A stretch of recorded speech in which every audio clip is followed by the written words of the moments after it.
Good morning, everyone. This is Latao, your astrologer and your spiritual counselor. I'm also the author of Oracle of the Mythic Heroes. Today, I'd like to talk a little bit about astrology, but in a more traditional East Asian or the Chinese astrology sense.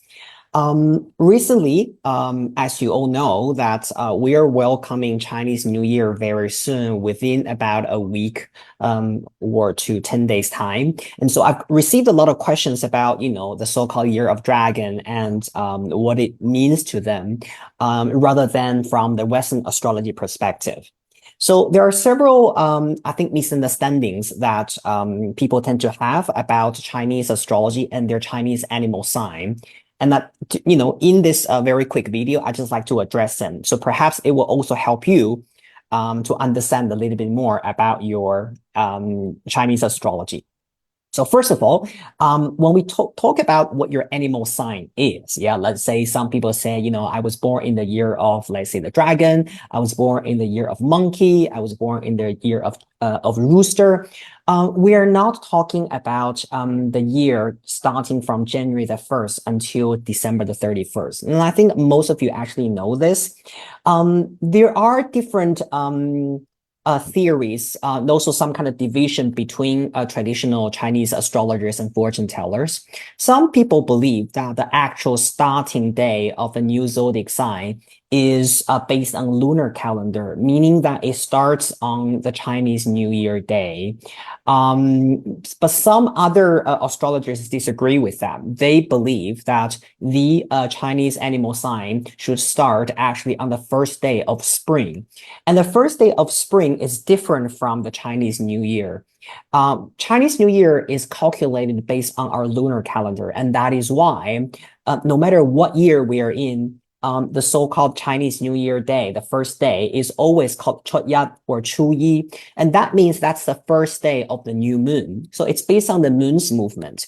But when we talk about the first day of spring, in Cantonese, it's called Lap Chun, and in Mandarin, it's called Li Chun, and that literally means the first day of spring. But that is based on the solar calendar, and so if we find the equivalence of that in Western astrology, pretty much that's about 2 weeks after we have started the Aquarius season, and that is why Lap Chun or Li Chun always starts around that day is always around, let's say, February the 3rd, the 4th, or the 5th, depending on the year. It will not change because our modern calendar is based on solar calendar.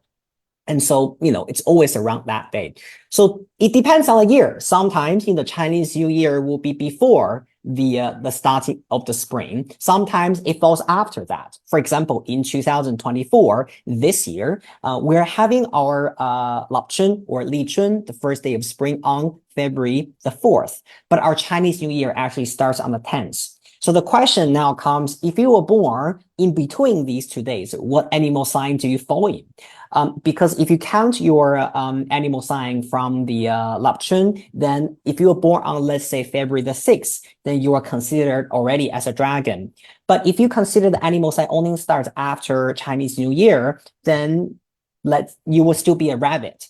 Now, there are many, many different, ways to look at this. Now, generally speaking, based on what I have seen and what I have learned, from the most established Chinese astrologers, people tend to use the Lap Chun more, meaning that you have to be born after, let's say, February the 3rd, 4th, or 5th, depending on that year, which day it is. Yeah. And so it's not really based on Chinese New Year, even though these days still a lot of people would be, looking at Chinese New Year day to decide what their Chinese animal sign is. Now, the second thing that I want to clarify about this is that we actually, each one of us, we have four Chinese animal signs. We are not just one. The so-called, let's say you were born in the year of, I don't know, let's say rabbit, right? And so, for example, let's say if you were born in the 1980s, then that year would be 1987, and that's the year of rabbit.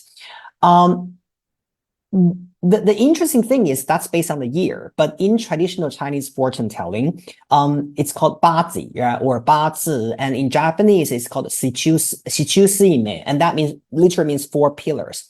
So in Chinese traditional fortune telling, there is the pillar of year, the pillar of months, the pillar of day, and the pillar of time. And so each pillar would carry a zodiac sign's energy. And the traditionally speaking, the so-called, I'm a rat, I'm an ox, I'm a tiger. And we're talking about the year pillar, like the pillar of year. Yeah. That's why people born in the same year with you, generally speaking, they share the same sign with you. But what about your month? What about your day and the time that you were born? So there are four Chinese animal signs actually related to you. And so I think it's important that we know all of them because they represent different things. The reason why we look at the year pillar a lot is because that energy represents, generally speaking, you, okay, or your overall energy. And the second pillar, the moon, sometimes or the moon or the month, yeah, pillar, sometimes is talking about your parents, your family, sometimes is talking about your career. And the third pillar, which is a pillar of day, and that pillar is related to your marriage or your partnership, yeah. And the final pillar, the pillar of time, and that is the one related to your children or related to people who are, for example, your subordinate, your children, or sometimes it could also be representing your possessions, things that you own under you.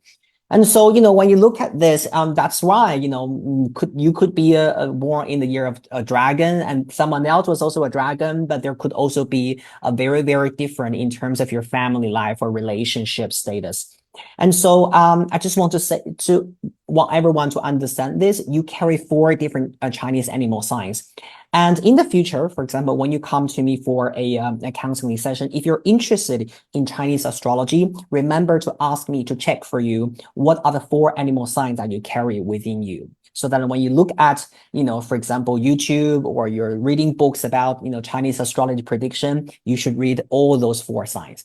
Now, of course, it could be that maybe after looking at all the four signs, you still are that one sign because, your sign of year, sign of month, sign of a day, and sign of time could all be the same sign. They could all be tiger, right? That's also possible, even though that's very, very rare. I've never seen anyone who have all the same signs across the four pillars.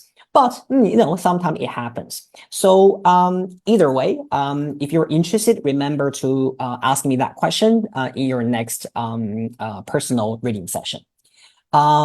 Just we have another 10 days to maximum 2 weeks, and we'll enter a new year. And also, starting from February the 4th this year, we will be officially entering the year of dragon. And I wish everyone a year filled with love, good health, and prosperity.